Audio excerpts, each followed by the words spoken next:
Welcome to my channel. आज इस lecture में हम इक्विवेलेंस रिलेशन से रिलेटेड एक थ्योरम करने जा रहे हैं। स्टेटमेंट ये है कि every equivalence relation defined on a set induces a partition of the set and conversely.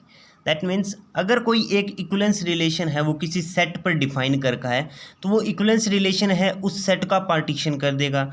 और अगर कोई रिलेशन है वो सेट पर डिफाइन है और वो रिलेशन अगर सेट का पार्टीशन कर रहा है तो हमें ये प्रूव करना है वो रिलेशन इक्विवेलेंस रिलेशन होगा, राइट।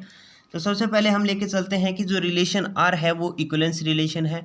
हमें ये प्रूव करना है कि ये जो रिलेशन आर है वो सेट ए का पार्टीशन कर देता है। दैट मीन जो सेट ए है उसको लार्ज नंबर ऑफ सबसेट में डिवाइड कर देता है। तो हमने मान लिया let R is an equivalence relation defined on A, किसी सेट ए पर आर इक्विवेलेंस रिलेशन हमने डिफाइन कर दिया है। तो अगर हम कोई एक एलिमेंट मान लेते हैं एक्स जो सेट ए को बिलोंग कर रहा है, कोई भी एलिमेंट x हमने मान लिया जो सेट ए को बिलोंग कर रहा है, तो जो x एलिमेंट है वो अपनी इक्विवेलेंट क्लास को भी बिलोंग करेगा, राइट। अगर कोई एलिमेंट x सेट को बिलोंग कर रहा है तो वो एलिमेंट x है वो खुद की इक्विवेलेंट क्लास को भी बिलोंग करेगा, राइट। इसी तरीके से हम कोई भी एलिमेंट y लें, z लें, कोई भी कितने भी हम एलिमेंट हैं जो डिस्टिंक्ट एलिमेंट है a में वो लेके चले वो तो वो सेट को बिलोंग करें और अपनी इक्विवेलेंट क्लास को बिलोंग कर रहे हैं।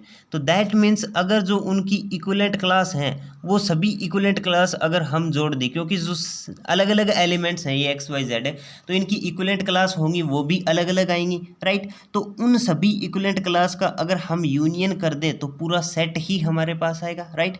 तो this is true for every element in A, क्योंकि ये सभी एलिमेंट हैं एक्स वाई जेड, कोई भी एलिमेंट हो सकता है ए, उनके लिए ऐसा ही पॉसिबल है। दैट मीन्स अगर वो ए में बिलोंग करते हैं तो वो खुद की इक्विवेलेंट क्लास को बिलोंग करते हैं, तो जो पूरा सेट है वो यूनियन ऑफ इक्विवेलेंट क्लास के रूप में हम लिख सकते हैं। तो इस बात को समझने के लिए हम एक एग्जांपल ले लेते हैं। हमने माना है कि ए कोई सेट है 1 2 3 ये एलिमेंट दिए गए हैं और आर इक्विवेलेंस रिलेशन है वो कुछ इस तरीके से डिफाइन है। तो यहाँ पर हम अगर इक्विवेलेंट क्लास देखें 1 की तो 1 की इक्विवेलेंट क्लास क्या आएगी 1 और 2 ये आएंगी। और ये क्या है हमने A1 मान लिया कि कोई भी एक इक्विवेलेंट क्लास A1 है, जो A1 हमने क्या मान लिया कोई भी एक सेट मान लिया है। और इक्विवेलेंट क्लास ऑफ 2 क्या है जिसमें 2 और 1 एलिमेंट आ रही है, इक्विवेलेंट क्लास होगी 2 को। तो इसको रीअरेंज करें तो 1 और 2 कुछ ऐसा ही लिखा जा सकता है। तो ये A1 माना है तो ये भी अपना A1 आ जाएगा। सिमिलरली इक्विवेलेंट क्लास ऑफ 3 देखा जाए तो उसमें सिर्फ 3 ही आ रहा है तो इसे हम A2 मान लेते हैं।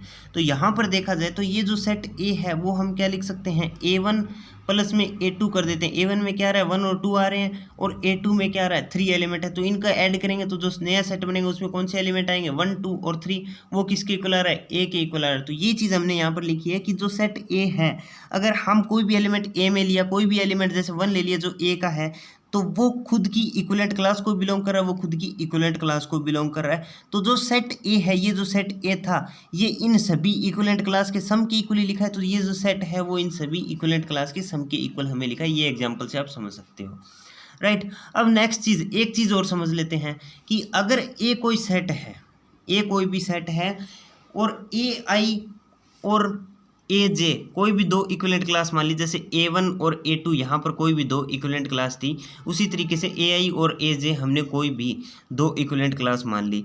तो जो सेट A है वो यूनियन ऑफ इक्विवेलेंट क्लास होगा, इन इक्विवेलेंट क्लास का यूनियन होगा। और ये जो इक्विवेलेंट क्लास है या तो डिसजॉइंट होंगी या इक्वल होंगी। ये कोई भी सेट है उसके ऊपर अगर जो सेट का पार्टीशन कर रहा है, कोई भी अगर सेट है उसका अगर पार्टीशन हो रहा है तो जो इक्विवेलेंट क्लास होंगी उनका सम होगा तो पूरा सेट बनेगा। और जो इक्विवेलेंट क्लास है वो या तो डिसजॉइंट होंगी या इक्वल होंगी। तो फर्स्ट चीज़ तो हमने प्रूव कर दी, अगर पार्टीशन हो रहा है तो जो पूरा सेट है वो इक्विवेलेंट क्लास की यूनियन की इक्वल होगा, ये हमने प्रूव कर दिया। अब अगर पार्टीशन होगा तो हमें क्या प्रूव करना है, या तो ये डिसजॉइंट है या इक्वल है, ये चीज़ हमें और प्रूव करनी होगी। तो जो हमारा रिलेशन होगा वो पार्टीशन कर जाएगा, फिर हम कुछ ऐसा लिख पाएंगे। तो अब हमें क्या शो करना है, now we have to show that equivalent class are equal और डिसजॉइंट। तो हमें ये बताना है कि ये जो इक्विवेलेंट क्लास x है इसी तरीके से y और z की इक्विवेलेंट क्लास भी और हो सकती है। तो हमें ये प्रूव करना है कि वो या तो इक्वल होंगी या वो डिसजॉइंट होंगी। तो हमने मान लिया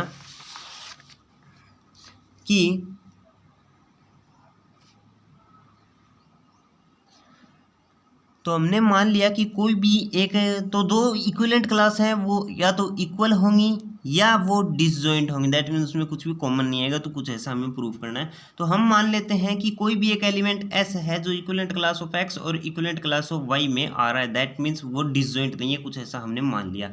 तो यहाँ से तो अगर वो डिसजॉइंट नहीं है तो हमें उनको क्या प्रूव करना होगा, इक्वल प्रूव करना होगा, तब भी वो रिलेशन है वो सेट का पार्टीशन कर पाएगा। तो जो एस है वो इन दोनों में कॉमन आ रहा है, दैट मीन्स एस है वो एक्स में भी आएगा और एस है वो इक्विवेलेंट क्लास ऑफ वाई में भी आएगा। एस अगर इक्विवेलेंट क्लास ऑफ एक्स में आ रहा है, दैट मीन्स एक्स है वो रिलेटेड टू किससे है, एक्स से है। एस अगर इक्विवेलेंट क्लास ऑफ वाई में आ रहा है तो दैट मीन्स एस है वो रिलेटेड टू किससे है, वाई से है। अगर एक्स, तो यहाँ से हम क्या लिख सकते हैं, एस है वो एक्स से रिलेटेड था, तो आर क्या था, आर अपना इक्विवेलेंस रिलेशन है, और इक्विवेलेंस रिलेशन क्या होता है, सिमेट्रिक भी होता है। तो सिमेट्रिक होता है तो एक्स किससे रिलेटेड आएगा, एस से भी रिलेटेड आएगा, और ये एस रिलेटेड टू वाई है। तो अगर एक्स एस से रिलेटेड है, एस वाई से रिलेटेड है, तो इक्विवेलेंस रिलेशन है आर, तो उसकी ट्रांजिटिविटी की प्रॉपर्टी से हम क्या लिख सकते हैं, एक्स रिलेटेड टू किससे आएगा, वाई से। अगर कोई भी दो एलिमेंट आपस में इक्विवेलेंट हैं तो उनकी इक्विवेलेंट क्लास भी इक्वल आएंगी, दैट मीन्स जो इक्विवेलेंट क्लास ऑफ एक्स है वो किसकी इक्वल आएगी, इक्विवेलेंट क्लास ऑफ वाई की इक्वल आएगी। अगर दो एलिमेंट आपस में इक्वल हैं तो इक्विवेलेंट हैं तो उनकी इक्विवेलेंट क्लास भी क्या आएंगी, इक्वल आएंगी। तो हम क्या कह सकते हैं कि every equivalence relation partition the set, क्योंकि हमने जो सेट था वो यूनियन ऑफ इक्विवेलेंट क्लास के रूप में प्रूव कर दिया और इक्विवेलेंट क्लास को इक्वल या डिसजॉइंट भी प्रूव कर दिया। तो हम क्या कह सकते हैं, जो इक्विवेलेंस रिलेशन है वो सेट का पार्टीशन कर रहा है।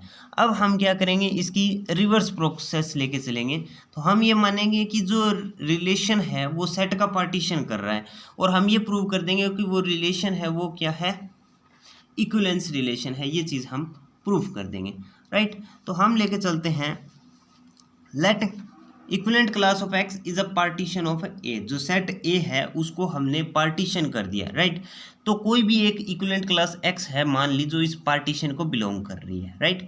तो जो पूरा सेट ए है, तो सबसे पहले रिफ्लेक्सिविटी प्रॉपर्टी सेटिस्फाई करते हैं। तो उसके लिए हमें पता है कि जो पूरा सेट ए है वो इक्विवेलेंट क्लास ऑफ एक्स के रूप में रखा जा सकता है, दैट मीन्स इसी प्रकार की बहुत सारी इक्विवेलेंट क्लास हैं, उन सभी का सम करेंगे तो पूरा सेट बनता है। कुछ ऐसा लिखा जा सकता है, तो कोई भी एलिमेंट एक्स ए को बिलोंग कर रहा है तो वो खुद की इक्विवेलेंट क्लास को बिलोंग करेगा, यूनियन के रूप में कुछ ऐसा लिखा गया है। तो कोई भी एलिमेंट अगर x जो a में है तो x खुद की इक्विवेलेंट क्लास को बिलोंग करेगा, x खुद की इक्विवेलेंट क्लास को बिलोंग कर रहा है, दैट मीन्स x है वो खुद से रिलेटेड है।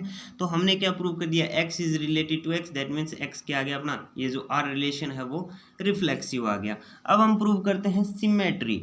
तो सिमेट्री के लिए हमने माना कोई भी एक element x related to y, x और y दो एलिमेंट मान लिए जो x रिलेटेड टू y है। तो हमें क्या प्रूव करना होगा कि y भी रिलेटेड टू होगा x, x and y belong to the same class, x related to y है, that means x is equivalent to y, तो वो दोनों सेम क्लास को बिलोंग करेंगे, दैट मीन्स एक्स और वाई हैं वो सेम इक्विवेलेंट क्लास को बिलोंग कर रहे हैं। एक्स और वाई सेम इक्विवेलेंट क्लास को बिलोंग कर रहे हैं तो हम ये भी तो लिख सकते हैं कि वाई और एक्स भी सेम इक्विवेलेंट क्लास को बिलोंग कर रहे हैं। वाई और एक्स सेम इक्विवेलेंट क्लास को बिलोंग कर रहे हैं तो हम क्या लिख सकते हैं कि Y is related to X, कुछ ऐसा भी हम लिख सकते हैं, that is Y is related to X. Y is related to X हम लेके चले कि X is related to X, और हमने प्रूव कर दिया कि Y is related to X, that means symmetricity prove होगी, तो आर इज सिमेट्रिक आ गया। अब हम प्रूव करते हैं कि जो आर है वो क्या है, ट्रांजिटिव है।